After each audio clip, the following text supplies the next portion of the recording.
अस्सलाम वालेकुम viewers, how are you. उम्मीद नहीं, यकीन है आप बिल्कुल ठीक होंगे, क्योंकि मेरी दुआएं हमेशा मेरे व्यूअर्स के साथ हैं और यकीनन आपकी दुआएं भी मेरे साथ होंगी। तो चलते हैं आज के टॉपिक की तरफ। आज का टॉपिक बहुत अहम होने वाला है। कोई भी पेपर सेटलर, कोई भी एग्जामिनर आज के टॉपिक को टच किए बगैर कोई भी पेपर नहीं सेट कर सकता। चाहे वो NTS हो, कोई भी कॉम्पिटिटिव एग्जाम हो, उसको टच नहीं कर सकता। तो आज का टॉपिक है पार्ट्स ऑफ स्पीच। तो याद रखें, जब पार्ट्स ऑफ स्पीच का नाम लिया जाता है तो हमारे दिमाग में किस तरह के कॉन्सेप्ट क्रिएट होते हैं। मजीद डिस्कशन को कंटिन्यू करने से पहले लाइक, शेयर और सब्सक्राइब करना मत भूलिएगा। चलते हैं पार्ट्स ऑफ स्पीच की तरफ। पार्ट्स ऑफ स्पीच में बेटा याद रखें, मुख्तलिफ सेंटेंसेस में मुख्तलिफ अल्फाज के मुख्तलिफ रोल्स होते हैं, मुख्तलिफ किरदार होते हैं, मुख्तलिफ ज़िम्मेदारियाँ होती हैं। उन अल्फाज को उन ज़िम्मेदारियों, उन किरदार, उन रोल्स की बुनियाद पर मुख्तलिफ क्लासेस में तकसीम किया जाता है, मुख्तलिफ कैटेगरीज में तकसीम किया जाता है, जिनको पार्ट्स ऑफ स्पीच का नाम दिया जाता है। और याद रखें, मुख्तलिफ अल्फाज को, उनके रोल्स, उनकी ज़िम्मेदारी जाने बगैर हम ये तयन नहीं कर सकते कि ये सेंटेंस का कौन सा पार्ट है या ये स्पीच का कौन सा पार्ट है। तो उनकी ज़िम्मेदारी का जानना ज़रूरी है। तो चलते हैं हमारे असल टॉपिक की तरफ। पार्ट्स ऑफ स्पीच का बता दिया, अब चलते हैं फर्स्ट प्रायोरिटी पे। Look at white board. Noun, adjective, pronoun, verb, adverb, preposition, conjunction, interjection and determiners. तो सबसे पहले हम आज बर्ड आई व्यू लेंगे, एक जनरल डिस्कशन होगी, डिफाइंस को डिस्कस करेंगे। With the passage of time हम इनकी डिटेल्स को भी डिस्कस करेंगे, वन बाय वन डिस्कस किया जाएगा। लेकिन आज हम एक जनरल ओवरव्यू लेंगे कि पार्ट्स ऑफ स्पीच की बेसिक डिफाइंस क्या होती हैं। सबसे पहले आता है नाउन। नाउन किसी भी शख्स, जगह या चीज़ के नाम को नाउन कहा जाता है।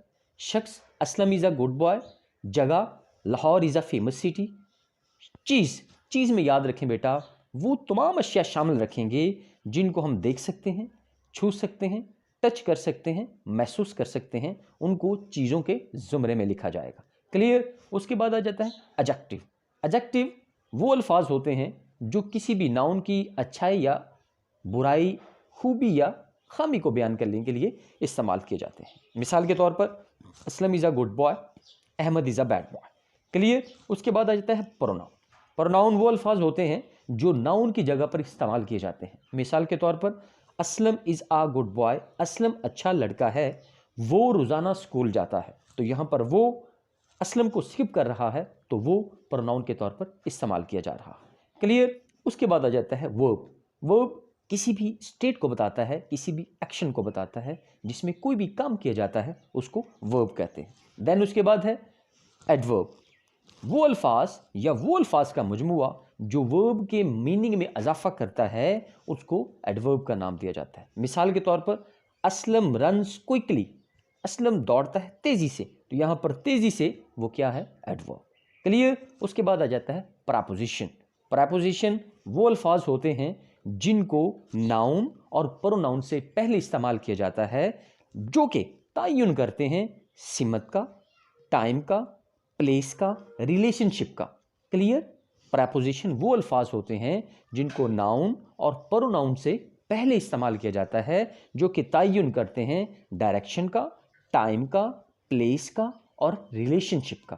क्लियर। मिसाल के तौर पर it, on, under, behind, beside वगैरह वगैरह, ये क्या है, प्रपोजिशंस। उसके बाद चलते हैं कंजंक्शन।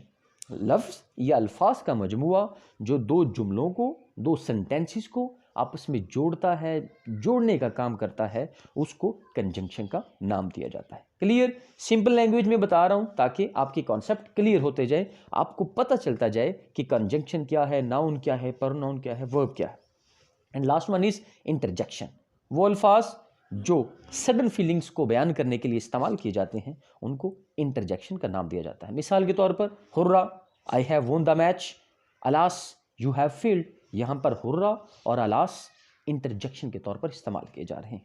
और जो नंबर लास्ट वन है डिटर्मिनर्स। अब डिटर्मिनर्स क्या होते हैं, जो मॉडर्न रिसर्च है वो डिटर्मिनर्स को भी पार्ट्स ऑफ स्पीच में शामिल करती है। अब डिटर्मिनर्स क्या होते हैं, तो याद रखें, a, and, the, this, these, each, those, that, him, his वगैरह वगैरह को डिटर्मिनर्स में इस्तेमाल किया जाता है। याद रखें, ए, एन, दा को निकाल दिया जाए, जो मैंने अभी अल्फाज बोले डिटर्मिनर्स, तो बाकी को एडजेक्टिव के तौर पर भी इस्तेमाल किया जाता है। जो डिटर्मिनर्स को शामिल करते हैं पार्ट्स ऑफ स्पीच में, वो जदीद रिसर्चर हैं, मॉडर्न ग्रामर्स वाले हैं, लेकिन कुछ लोग इसको पार्ट्स ऑफ स्पीच में शामिल नहीं करते। क्लियर? तो आज का टॉपिक हमने डिस्कस किया, पार्ट्स ऑफ स्पीच को डिटेल में नहीं गए, हमने बर्ड आई व्यू लिया, लेकिन जो हमारा नेक्स्ट लेक्चर होगा उसमें हम डिस्कस करेंगे what is noun and types of nouns. Clear? Channel को लाइक, शेयर और सब्सक्राइब करना मत भूलिएगा। अपना ख्याल रखिएगा। मेरी ढेर सारी दुआएं आप लोगों के नाम। टेक केयर, बाय बाय, अल्लाह हाफिज़।